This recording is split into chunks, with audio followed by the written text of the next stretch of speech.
Beijing, China's leader, Xi Jinping, pledged to send more medical experts to Italy this week. On the same day, Beijing sent 2,000 rapid diagnostic tests to the Philippines. Serbia's president pleaded for assistance not from the country's neighbors in Europe, which restricted the export of needed medical equipment, but from China.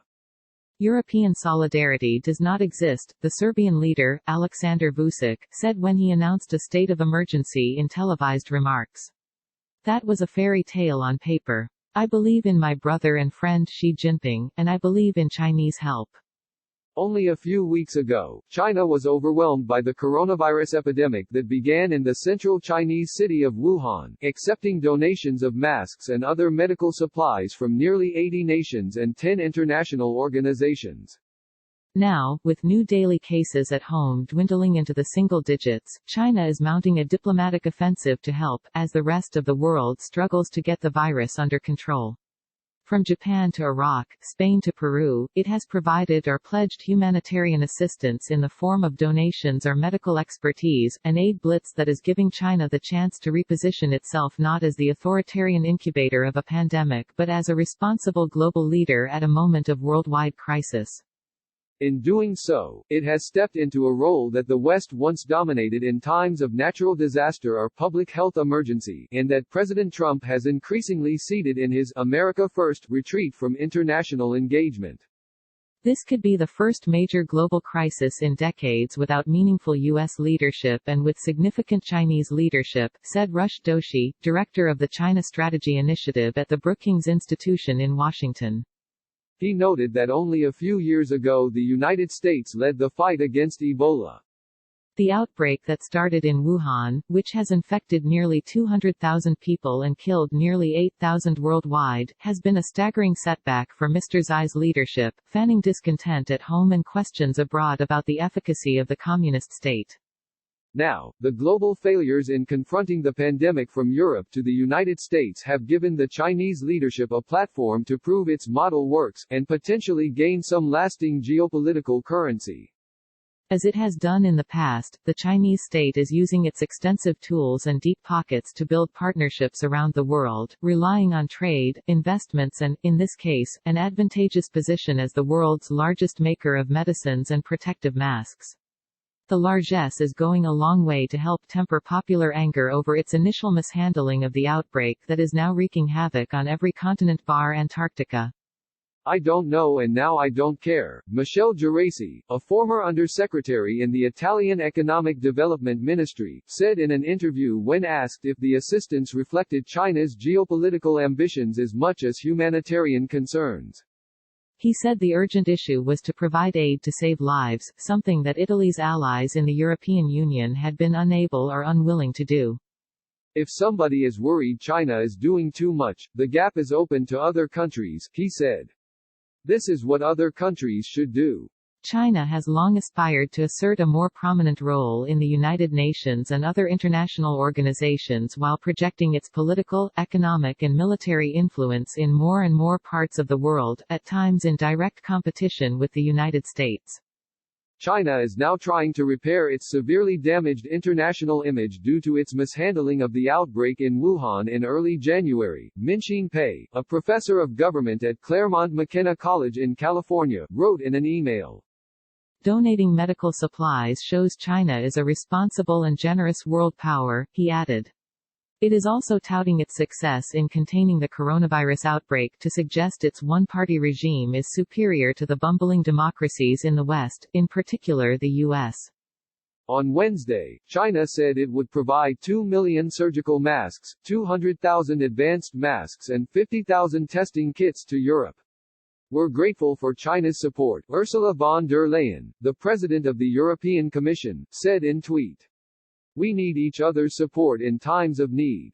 One of China's leading entrepreneurs, Jack Ma, offered to donate 500,000 tests and 1 million masks to the United States, where hospitals are facing shortages despite having weeks of notice to prepare. In February, the United States flew in 17 tons of supplies to Wuhan aboard 4 flights that evacuated Americans from the city. This is no longer a challenge that a country can solve on its own, but it requires all of us to work together, Mr. Ma's foundation said in a statement that listed donations to dozens of countries, including all 54 nations in Africa. The statement went on to cite Mr. Ma's use on Weibo, a social media platform, of a familiar phrase in the American political lexicon, "United we stand, divided we fall." Chinese officials have insisted that a pandemic should be an arena for political cooperation, not competition. China's success in slowing the disease's spread, however, has emboldened officials and state media to push back harder, at times clumsily. One foreign ministry spokesman, Zhao Lijian, floated a conspiracy theory that the United States Army was behind the virus, while another squabbled with Mario Vargas Llosa, the Peruvian author and Nobel Prize laureate, over a newspaper column he wrote about the pandemic. State media has also highlighted the chaos in Europe and the United States with something close to schadenfreude. People's Daily cheered the news this week that the pace of infections and deaths overseas now exceeds that inside China. Early Wednesday, the Foreign Ministry announced that it was expelling most American correspondents from The New York Times, The Wall Street Journal and The Washington Post, saying it was retaliating for moves by the Trump administration against Chinese journalists in the United States. The coronavirus pandemic has become a battleground, said Bruno Macaise, a former Secretary of State for European Affairs in Portugal who is now a senior fellow at the Hudson Institute.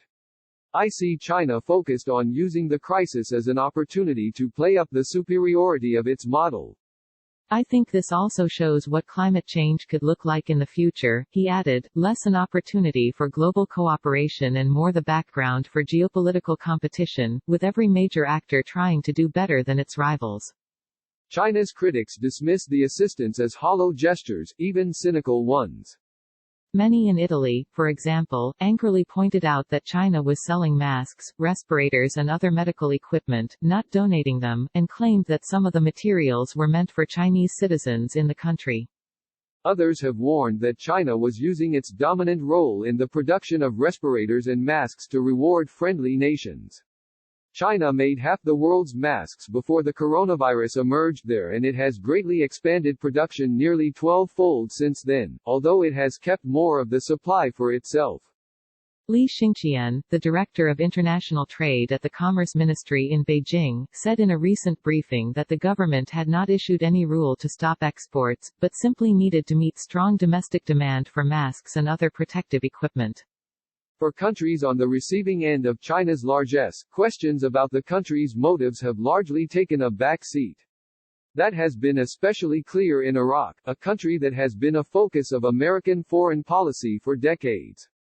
10 days ago, a team of 7 Chinese medical experts stepped off an Iraqi Airlines plane in Baghdad bearing medical equipment and supplies.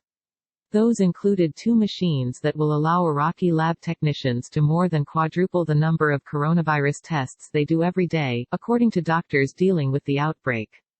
The Iraqi people value this initiative of the Chinese people, Jassim al-Falahi, the Deputy Minister of Health, said as he met the arriving team. In the days since, the Chinese experts have begun to brief doctors and health officials about steps to combat the coronavirus, conducting some discussions by teleconference with Iraqi hospital leaders, according to Dr. Hassan al-Tamimi, the Director General of Baghdad's Medical City Teaching Hospital Complex. A statement by the Iraqi Foreign Ministry made clear that the coronavirus was only one of the projects the two countries would be working on together. The others include the oil industry and updating some of Iraq's aging electricity infrastructure. It is not clear whether the Iraqis fully absorbed the lessons the Chinese have offered. At a signing ceremony on Tuesday for the installation of a new lab at Medical City, the Chinese ambassador to Iraq, Zhang Dao, appeared visibly anxious. Really, there are many people in this room, important people, government advisors and ministers, none of them is wearing a mask or gloves, Mr. Zhang told Mohammed Waheen, a pulmonologist at Medical City Teaching Hospital, who also attended. Your Prime Minister is more than 70 years old, Dr. Wahib said, recalling his conversation with the ambassador.